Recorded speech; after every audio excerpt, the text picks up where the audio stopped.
në Republikën e Kosovës me dy profesorë universitar, Vjosa Ahmiti, mirë se vjen, dhe Raman Pasharizi, mirë se vjen. Dhe do të nisja me juve, zonja Ahmiti, lidhur me ftesën që ka dërguar UD presidentja, thot sakt, ju ftoj në takim konsultativ në lidhje me zhvillimet aktuale politike, institucionale dhe rëndësin si pasaj të arritjes së ujdis për presidentin konsensual, rrjedhimisht dhe formimin e institucioneve të tjera kushtetuese ju pres me 18 gusht ora 9 në presidencë. Kjo ftesë e ushtrusës detyrës dhe deputetës Albulena Haxhiu për mua nuk është as pak serioze për një arsye të thjeshtë, sepse ajo është bashk fajtore në shkeljen e kushtetutës që i bëhet Republikës Kosovës prej 7 gushtit, edhe faktikisht po kërkohet që të mlidhen kinse për një ujdi, mirë po si që dim gjithë, kjo është gjithë në orkestrim e Albin Kurtit për me shty datën e zgjedhjeve që shpresonaj që do t'i mbaj në dhjetor. Unë këtë ftesë nuk e shoh as pak serioze, si shkresa ndaj kryetarëve të partive politike, po më vjen mirë që AK-ja dhe PDK-ja kanë refuzuar këtë takim, sepse në një farë mënyre krejt çka po mundohen tash të bëjnë është që të gjendet fajtori kinse për zgjedhje, mirë po këta janë bashk fajtor apo citoj Albin Kurtin, këta janë super kriminal për shkak të shkeljeve të një pas njëshme të Kushtetutës e Republikës e Kosovës, sidomos këtë javën e fundit është e dhimbshme se si personat të zgjedhur po nga ky popull e shkelin kaq rand kushtetutën, sepse kushtetuta është shteti, domethënë për më mbetur pushtet këta po janë gjendje bashkë gjithçka me bë. Dhe thani që zgjidhja është së pari të thirret seanca konsultative, do thotë që të formohet institucioni i kuvendit, kryetari dhe nënkryetari, dhe pastaj të shkohet me pjesën tjetër, për shkak se edhe Haxhiu në ftesë thotë rrjedhimisht formimin e institucioneve të tjera kushtetuese. Tash për shembull vetëm një deklaratë ta marrim të Albin Kurtit, më njëherë mas një javë pas zgjedhjeve e pa dhënë me në një intervistë për një medium të Kosovës, ai vetë pa të thonë që është njëherë do të zgjedhët kryetari i kuvendit, pastaj qeveria dhe për presidentin ka kohë. Pse tash po ndron kjo renditje? Domethënë, gjitha ligjet, gjitha rregullat e shtetit, Albin Kurti e merr guximin të interpretoj edhe të manipuloj se si çdo ai. Domethënë, varësisht se kur i konvenon të zgjedhët një presidenti, tash kinse për i konvenon mu zgjedhë presidenti, e ndron sipas interesit ti personal edhe partisë ti. E kjo është e dallon një shtet serioz prej një shteti që cilin nuk e kemi dëshiru ashtë s'kush nga ne. Shteti serioz, pa marrë parasysh është sot Albin Kurti, apo vjen nesër XY, janë rregullat cilat ti duhet me lujt. Ato rregulla fatkeqësisht nuk po mbahen nga lëvizja vetëvendose në krye me Albin Kurtin. Albulena Haxhiu është vetëm pjesë e këtij skenarit të cilin ai e ka projektu edhe ajo pelu lojën, rolin të cilin i është dhënë nga Albin Kurti.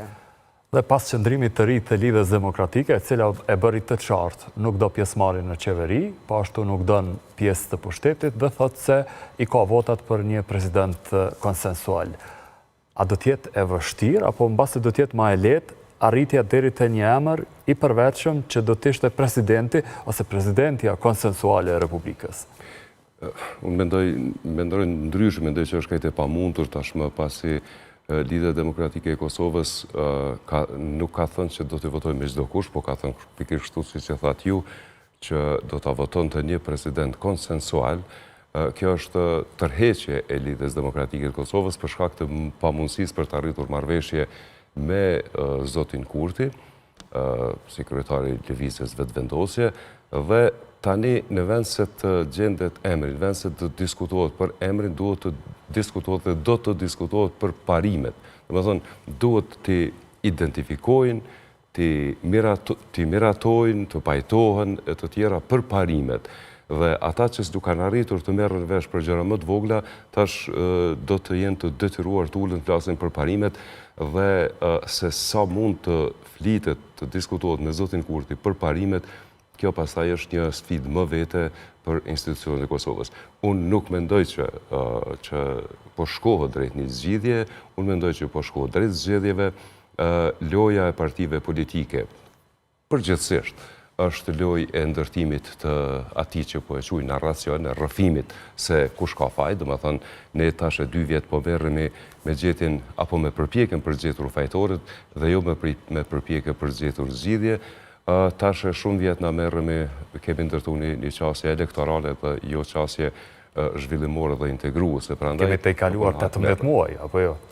Po sigurisht, na kemi hyrë në një qark të tillë rrethor, në një farë qarku vicioz pe cilit nuk dilet, do të thonë po sillemi brenda rrethit dhe partitë politike po sillen brenda një rrethit të dizajnuar nga zoti Kurti, sepse përndryshe nuk mund të kuptohet se si partitë opozitare në njërën anë thonë se janë kaluar afatet për konstituimin e kuvendit, e në anën tjetër kërkojnë që të mbahen seanca konstituimit. Por e sqarojnë që duhet me patjetër të konstituohet një legislatur e cila do duhej pastaj që të mund të shpërndahej në rastin më të keq. Jo patjetër, ky është një rrëfim që është lansuar në mënyrë jo të drejtë, nëse ka një afat brenda të cilit duhet të konstituohet kuvendi, atëherë mos konstituimi i tij automatikisht do të duhet të qenë të vendi në zgjedhje, sepse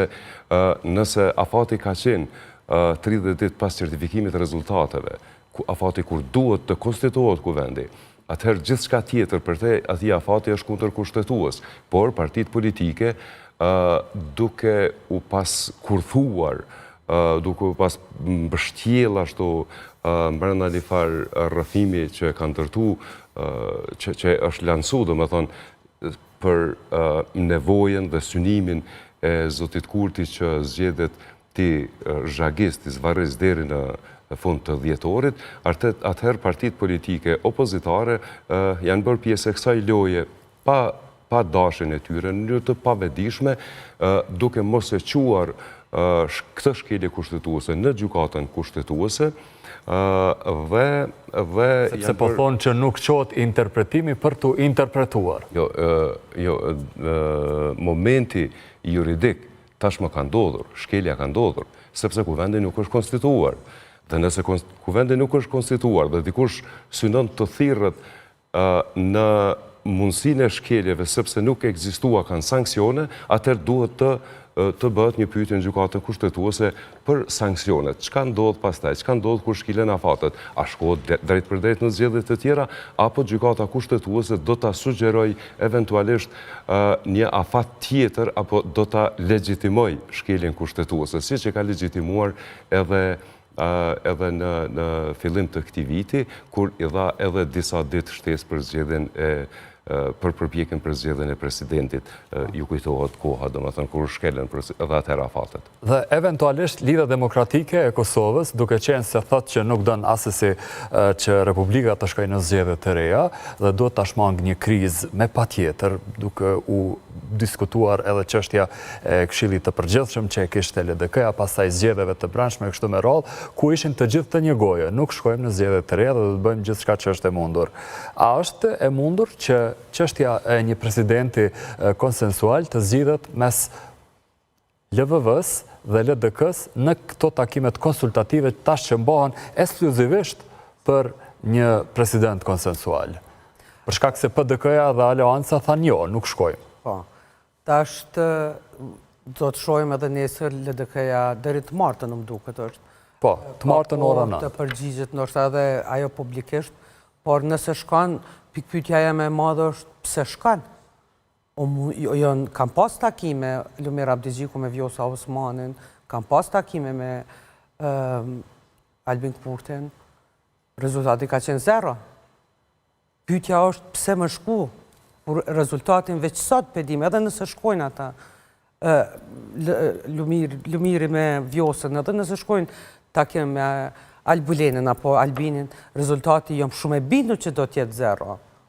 Nuk do t'ket kur fa rezultati.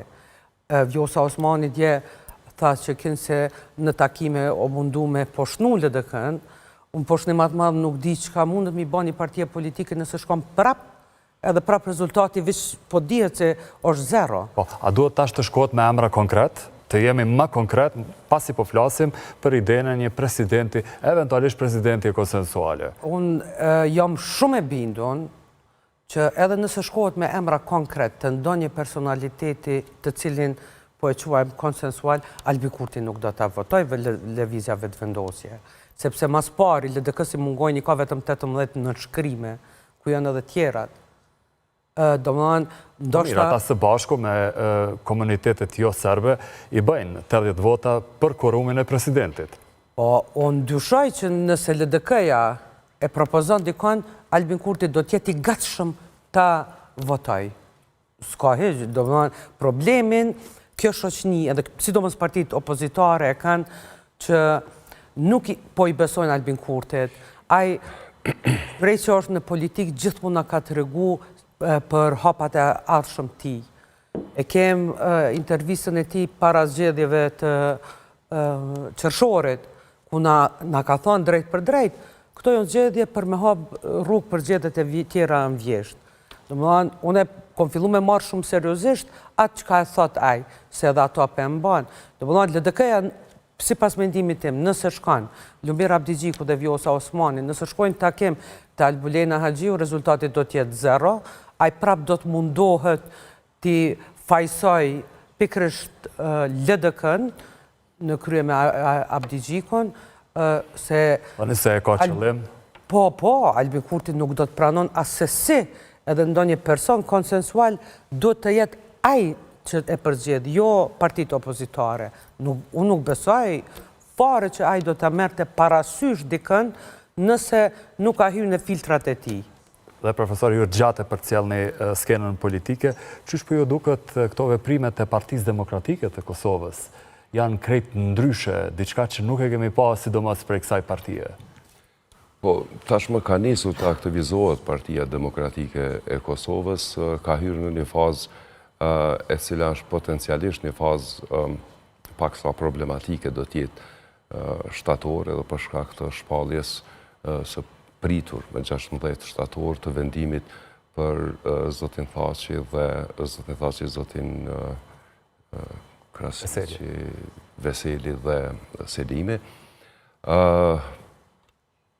Shumë që ka varet nga i vendim, varen edhe vendimet të mëtejshme të Partisë Demokratike të Kosovës, por gjithsesi këto veprime që i pam ditët e fundin nga Partia Demokratike e Kosovës, mendoj që i takojnë janë të duhurat për një parti opozitare, sidomos për një parti opozitare si Partia Demokratike e Kosovës, e cila ka qenë realisht në shënjestër të disa sulmeve jo shumë korrekte nga, jo politikisht korrekte nga lëvizja vetëvendosje, dhe ata tashmë duan që të dalin në pa, por sado që janë kreative, sado që janë të pëlqyeshme në një farë mënyre nga publiku, unë prapë mendoj që edhe Partia Demokratike e Kosovës, edhe Aleanca, apo edhe Lidhja Demokratike e Kosovës nuk guxojnë të kalkulojnë në kurriz të kushtetutës dhe të rendit demokratik. Do më thonë,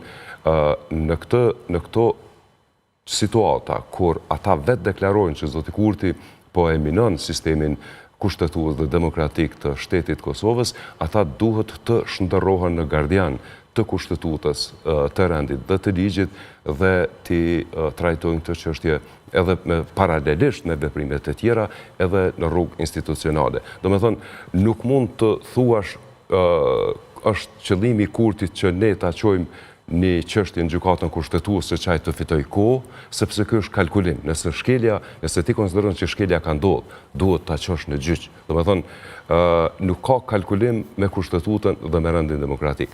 Në anën tjetër, nëse zoti Abdigjiku ka thënë që ne heqim dorë edhe nga presidenti për Lidhjen Demokratike të Kosovës dhe do të angazhohemi, do të japim votat për një president i cili do të jetë konsensual, e ka shpjeguar qartësisht procedurën. Ka thënë që duhet të konstituohet kuvendi, të bëhet qeveria dhe tek pastaj të diskutohet për presidentin. Nëse bën lëshim edhe kësaj radhe, atëherë nuk e kuptoj se cila është poenta e këtë këtyne veprimeve. Duhet me kuptu partitë e vogla politike dhe na qytetarët e Kosovës, duhet me kuptu vetëm një gjë. Neve na mbrojnë vetëm kushtetuta dhe ligji, na mbrojnë vetëm parimet demokratike. Nuk ka kur gjë tjetër që neve na mbrojnë. Na do të jemi krejtësisht të pambrojtur dhe të zhveshur përpara situatave të tjera. Nëse edhe LDK-ja nuk shkon në takimin konsultativ, a i bjen që mbyllet shtekdalja qysh po e mendon lëvizjeve të vendosje për mos të thirrur seancën konsultative, kjo për vetë faktin që si pas partive tjera, këta po e synojnë 6 shtatorin. Do thotë kur mbushën një muaj. 6 shtatori tashmë erdhë, dhe me thonë, java e ardhshme do të konsumohet me këtë ftesën e suksesshme ose jo të zonjës Haxhiu. Është një presidente që ata ushtruese detyrës që e kontestojnë, mendoj pa drejtë e kontestojnë sepse ajo vazhdon të jetë ushtruese e detyrës së presidentit, por nuk e di nëse ka tagër të tillë për t'i ftuar partitë politike që të diskutojnë. Megjithatë është një ushtruese detyre, nuk është presidente që e shpreh unitetin. Jo, nuk e përfason unitetin e partive politike dhe të popullit. Është një ushtruese detyre, është sipas detyrës zyrtare. Dhe për më keq e kemi edhe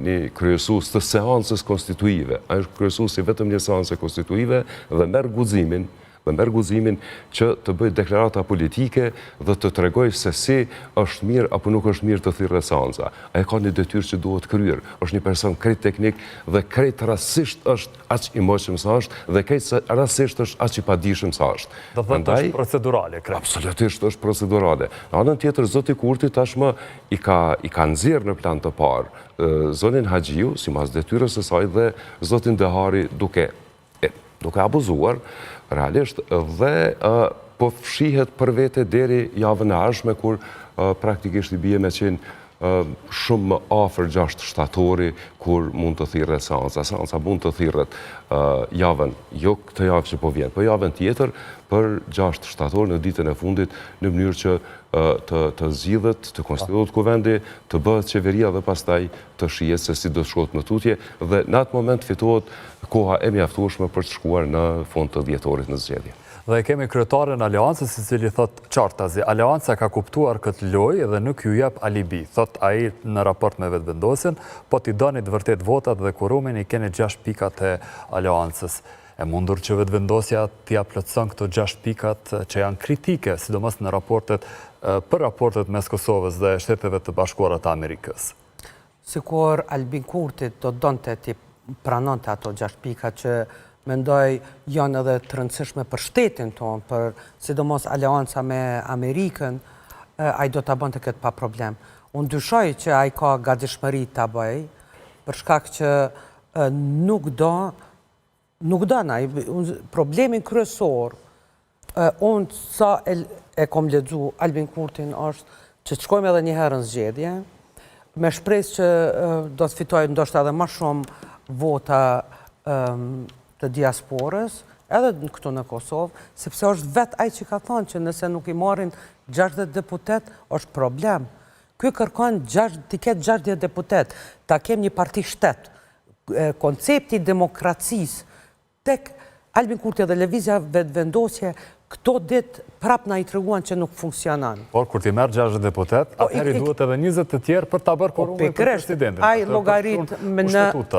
llogarit në minoritetet, edhe ndoshta naj deputet, qushe ka bëha edhe herën e kalun kur u zgjedh Vjosa Osmani, i kam plejt kanë bëha tregtime disa deputet edhe u mbri ajt edhe që. Domthonë, këto problemin ai e ka që ai ti merr 60 deputet, plus minoritetet, plus edhe aty këtu na një, kur u zgjodh Vjosa Osmani na tregoi që ishin pazargjin ka gjatë mirë, që kjo është. Problemi tjetër është që nëse konstituohet kuvendit është, kjo shkelje kushtetuese, u shkel kushtetuta me 2 kam, citoj Albin Kurti, këta janë fiks super kriminal. Se kanë shkel Po, si paktin tani më të shpesh lartë. këtë deklaratë të ti, për shkelësit e kushtetutës. Po, dëgjani, unë e citoj Albin Kurtin, se është fjallë ati që ka thonë, pse sot ajo kushtetut nuk qenë ka, pse është Albin Kurti, Albulena Haxhiu, këtë Dehari, pse këta janë vetë vendose, nuk qenë kanë super kriminal, pse shkelin kushtetutën. Jo, pa marë parasysh cili emën është.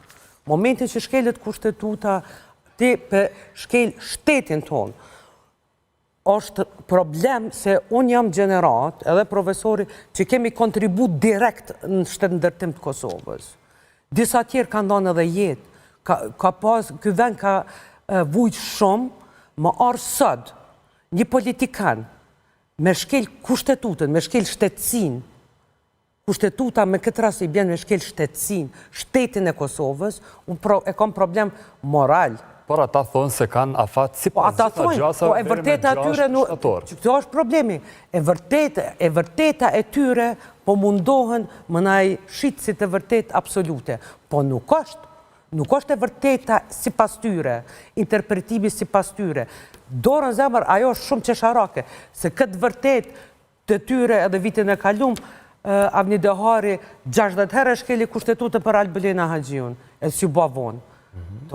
Problemi është, ata po thonë, po ajo është e vërteta si pas tyre, narracioni që ata pëndërtojnë, duke ju ndihmu disa kinse analist, apo disa kinse profesor në për studje televizive, me lule gjelat që pika në për jetës sociale, ajo nuk mjafton se ti për shkel, pa marë parasysh cili narracion e banë. Historia edhe veprat letrare nga kanë tregu për format e tilla se si mundet mu kriju një farë narracioni, se si një vend demokratik bjen këthetra të autokracisë. Po, dhe të ndalim i pak të 12 gushti, dhe thotë e mërkura, ishte zhvillime relativisht dramatike, pastaj ishin hyrja e disa deputetve në salën plenare, pashtu pjestar të diasporës kosovare, përshkak se ishin ditët e diasporës, dhe thotë ditët e hapura, thirrje për përshkatim të ish kryeministrit Haradinaj, e kështu me radhë. Çka tregon çajo pamje për shoqërinë në Kosovë? Kjo tregon një polarizim të skajshëm, i cili, me thonë të drejtën, mu më shqetëson edhe më frikson, sepse praktikisht ne jemi kthy në situatën e polarizimeve që kemi pas fund vitit 99 dhe gjatë vitit 2000 në Kosovë, ndashta deri në kohën kur është ndërtu koalicioni ndërmjet Lidhjes Demokratike të Kosovës me Aleancën për Ardhmërinë e Kosovës aso kohë, kur u bë kryeministër zoti Ramosh Haradinaj, dhe ai ishte momenti i shtensionimit të raporteve dhe një farë detanti i këtyre polarizimeve. Tashmë polarizimet janë të skajshme, por në fundit unë mendoj që është dashur të ndodhte një situatë e tillë, një tension i tillë atë ditë, në mënyrë që njerëzit ta shohin që tek e fundit njerëzit mund të grinden mes vete dhe mund edhe të kalojnë pastaj në konflikte fizike, mund të përdeshen fizikisht, por politikanët janë ata të cilët në vazhdimsi bëjnë ftesa, thirrje njëri tjetrit për të takuar dhe për të gjetur zgjidhje, dhe njerëzit mendoj që atë ditë kanë nisur ta kuptojnë që përplasjet ndërmjet partive politike, përplasjet në institucionet e Kosovës, nuk duhet të bartën te qytetarët e Kosovës, sepse pasojat e këtyre përplasjeve të qytetarët din të jenë shumë më të rrezikshme, pasi vështirë menaxhohen, pasi përfshihen familje, përfshihen grupe të mëdha njerëzish dhe jo politikanë të cilët sot shahen dhe pas gjysmore dalin dhe pinë kafe bashkë. Çka do thotë për Kosovën një situatë sikurse të mërkurës, sidomos në aspektet shoqërore, do thotë si na shohin të tjerët në këtë rast? Ajo që ka pamë të mërkurën përbes ishte për keqardhje, edhe ishte shumë e dhimshme. Sidomos më ka arë keq prej këj grupi 2 që hyri, që e tensionoj situatën në parlament. Jo një pjesë e diasporës e cila nuk e ka haberin se çka është ka ndodhur. Këto janë të manipuluar nga narrativa e Albin Kurtit, ju i dëgjuat vetë, ishin pikërisht fjalët apo fjalit të cilët i kemi dëgjuar ma herët nga deputetët e vetëvendosjes, apo nga lulegjelat e tyre që i kanë në përjetës sociale. Gjitha ato ofendime, gjitha ato sharje, gjitha ato qebesa dhe kërcnime, ishin asgjë tjetër në mund të thuhet një fartru shpërlamje me një narracion të cilit i konvenon Albin Kurtit këto rrethana. Për mu është shumë e frikshme edhe kjo e kom diskutu edhe me shumë ma herët edhe me njerëz, sepse shpresoj që ato ngjarjet e mërkurës kanë reflektu edhe vetëvendosja, për shkak që vetëvendosja zakonisht don të farë krizash për më dalën pa. Shpresoj që qytetarët e Republikës Kosovës edhe partit opozitare të jenë ma gjakftoft dhe të flasin, të komunikojnë me votuesit e tyre. Ajo që a kemi pont mërkurën për mu është teje që shqetësuese dhe kom di përbes kom një keqardhje për atë pjesë të diasporës, sepse ata janë një pakice vogël, nuk e përfaqësojnë shumicën që jetojnë, punojnë dhe janë të integruar në një shtet të Evropës. Çka do të ndodhë tash e tutje? Do thotë, a ka gjas që dikush mbase të jetë edhe ndërmjetësues në këtë situatë që po shihet që s'ka tek dalje politike? Ndërmjetësues, kur i kemi pas raportet e mira me miqtan ndërkombëtar, sidomos me Amerikën. Tani se s'merren më me neve. Po, ata tash po thonë, ne nuk jem ata, se zoti Albin Kurti është kujdes që ato raportet prishën deri në rënd. Unë dyshoj që do të del ndonjë figurë ndërkombëtare apo edhe kombëtare, s'dikush mund të jetë kombëtare që do të mund të t'i ulte këta politikanë të mirën vesh. Për shkak që një gjë është e qartë, Albin Kurti përdon krejt pozitat mi marë. E kush do që menon që ndoshta me bisedime, me logjik të shnosh, do të arrin ato, do t'jeti humbur. Fatkeqësisht, ne do të shkojmë prap në zgjedhje, këta narrativa që 2 vjet po bëhet, fajtor është ky, fajtor është ai, do të vazhdoj, por edhe nëse zgjedhet kuvendi, konstituohet kuvendi, zgjedhet qeveria, partitë opozitare mendojnë që duhet ta çojnë në gjykatë kushtetuese sepse kanë shkel gjitha rregullat e afatet ligjore që i kanë pas. Është antikushtetues se si zgjidhet kjo qeveri edhe ky parlament. A ka rrezik që t'jemi edhe me një president antikushtetues nëse shkojmë në bazë të këtyre datave? Situata është krejt antikushtetuese, do me thënë Kuvendi i Kosovës, i cili e zgjedh qeverinë dhe presidentin, nuk ka arritur të konstituohet, ka dështuar të konstituohet. Dhe tashmë, se cilin ditë ne jemi në shkelje kushtetuese. Janë lojna edhe lojnat e vetëvendosjes, po them, po Albin Kurtit, dhe janë lojna edhe këto të opozitës. Nuk du t'i barazoj, por janë lojna, sepse ata e din që janë në shkelje të kushtetutës dhe e din që në se cilën situatë, gjykata kushtetuese do të rrëzoj të gjitha vendimet. Pasi shkelja ka ndodhur dhe nuk mund të ndërtosh institucione legjitime duke shkelur kushtetutën. Afatet janë shumë të qarta. Dhe duke se thirrjet pej Brukselit janë fare të parëndësishme, për shkak se para 2 ditëve Komisioni Evropian tha se ju mund të keni mjetet të pakthyeshme, do thot miliona euro mund të jenë të pakthyeshme nëse nuk konstituani kuvendin, i cili do të themelonte edhe do të votonte reformat të cilat kërkohen për planin e rritjes.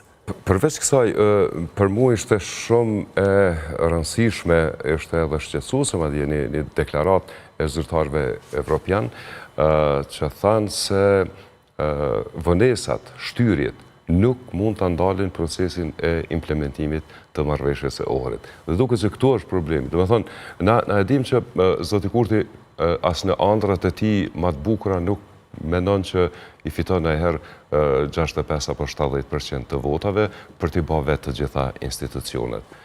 Por, shkuarja në zgjedhje është një përpjekje për të shty për aq sa është e mundur, e duke shpresuar edhe në zhvillime të tjera geopolitike, në rrethin, duke shpresuar në ndryshim konstelacionesh, e të tjera, ai shpreson dhe ai në fakt synon ta zvarris zbatimin e asaj që vetë e ka nënshkruar, dhe kjo është problemi kryesor, domethënë. Ohri nuk e ka nënshkruar, thotë se ka qenë shumë i gatshëm. Është pajtuar me marrëveshjen e Ohrit. Ajo quhet marrëveshje, ndonse është e pa nënshkruar. Tash nuk mund të thirrësh se po i zbaton disa pjesë që ty të konvenojnë të marrëveshjes e të thuash që kjo është marrëveshja që na kemi bërë dhe në basë saj kemi arritur këto, dhe në anën tjetër ato që nuk të konvenojnë të thush, jo na nuk i kemi nënshkru, po kemi zbatu pa tjetër, sepse ka një zbatimi i pothuajse të gjitha pjesëve, me që ka ndodhur gabimi elementar. Domethënë zoti Kurti ka bërë gabim elementar kur ka pranuar zbatimin e pjesëve veç e veç pa arritjen e një marrëveshje përfundimtare, siç ka qenë marrëveshja, siç ka qenë pajtueshmëria që nga viti 2013 të tutje, që pa marrëveshje të plot nuk ka zbatim të pjesëve veç e veç. Dhe emisari për dialogun, Peter Sørensen, thotë se e keni të dera, duhet ta zbatoni marrëveshjen edhe Brukselit, edhe aneksin e Ohrit, sidomos kur ka të bëjë me asociacionin e komunave me shumicë serbe. Qysh do të cilët qeveria e re në këtë rast nëse do ta kemi pikërisht për këtë marrëveshje? Po, kjo marrëveshja e Ohrit neve na ka tregu leximin jo të narrativës të Albin Kurtit, po që kanë lexuar ekspertët. Unë nuk e konsideroj vetën eksperte, po aq sa kam njohuri për interpretim teksteve, ajo është një autonomi për serbët, të cilët Albin Kurti është marrë vesh me në Ohër.